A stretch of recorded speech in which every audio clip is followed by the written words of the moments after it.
আসসালামু আলাইকুম প্রিয় বন্ধু সকল। আজকে আমি নিয়ে আসছি আপনাদেরকে গোলমরিচের বিষয় কিছু জানবার জন্য, আর গোলমরিচের বিষয় জানবো। চলেন গোলমরিচের ওই সামনে দেখাইতেছি। ওই দেখেন একটা গোলমরিচ গাছ, বেশি পাতা পোতা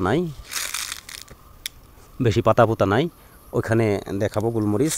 আর গোলমরিচ আমরা জালুক বলি, সবাই জালুকই বলেন। তো গোলমরিচটা আপনার ওই দেখেন পাতা পোতা নাই, বেশি গাছে ধরেও নাই, কিন্তু পাতা না থাকার কারণে এটা আপনার বহুতগুলা দেখা যাচ্ছে। তাই এখানে আজকে গোলমরিচের একটা বিষয় উঠিয়ে ধরবো এই ভিডিওর মাধ্যমে। আসেন যাইতেছি গোলমরিচ গাছের কাছে। এই যে দেখতেছেন পাকা গোলমরিচ এইটা, এইখানে একটা সরা আছে। তো সরাটা আছে এইখানে, আবার পেকে পাকা পরে শুকাচ্ছে, এখানেও শুকাচ্ছে দেখেন। তো আসেন পাকা গোলমরিচটা কীরকম লাগে আমি একটা বুটি এখান থেকে তুলে নিচ্ছি, দুইটা আসছে আমার হাতে।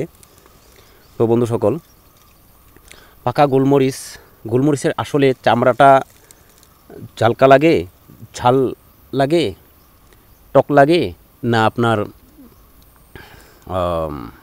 ভিতরের গুটিটা টক লাগে। তো গুটিটাও দেখবো, আপনার ভিতরের গুটিটাও দেখবো, আর আপনার দেখবো উপরের বাকলটাও। এই দেখেন আমার হাতে দুইটি এই যে দেখতেছেন দুইটি গোলমরিচ আমি আপনাদেরকে দেখাইতেছি। হ্যাঁ, এই দুইটি গোলমরিচ আমার হাতে উঠিয়ে নিচ্ছি। তো গোলমরিচটা রৌদ্রর প্রহরে দেখা যাচ্ছে না, এই দেখেন গোলমরিচটা আমার হাতে। তো আমি মুখে দিচ্ছি, দেখেন।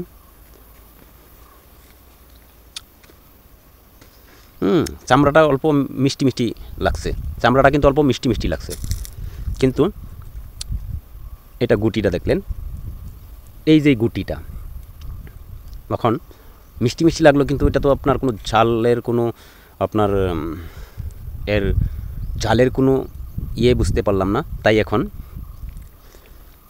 এটাকে আমি চাবিয়ে দিব, দাঁত দিয়ে পিষিয়ে দিব, দেখবো এটার স্বাদটা কীরকম।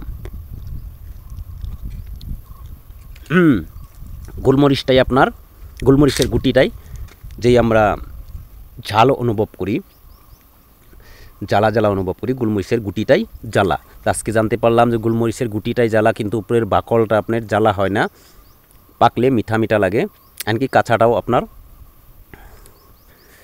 বাকলটা জ্বালা হয় না, শুধু ভিতরের গুটিটাই জ্বালা হয়। এই ভিডিওর মাধ্যমে দেখতে পারলাম আপনাদেরকে। এই যে দেখতেছেন কপি স্টারের সম্পূর্ণ, যেটা নাকি মাঝে কপি সরল গাছের মাঝে আপনার কপি বাগানের মাঝে সরল গাছের মাঝে আপনার গোলমরিচ গাছ। এই দেখতেছেন সকল গাছেই এরকম গোলমরিচ আছে। বন্ধু সকলে এতক্ষণ দেখলেন কেরালা ইডুকি ডিস্ট্রিক্টের এডাপু কালামের কপি স্টারের কপি বাগানের দৃশ্য। বন্ধু সকলে এতক্ষণ দেখলেন আপনারা এই ভিডিও মন 6437 ইউটিউব চ্যানেলে।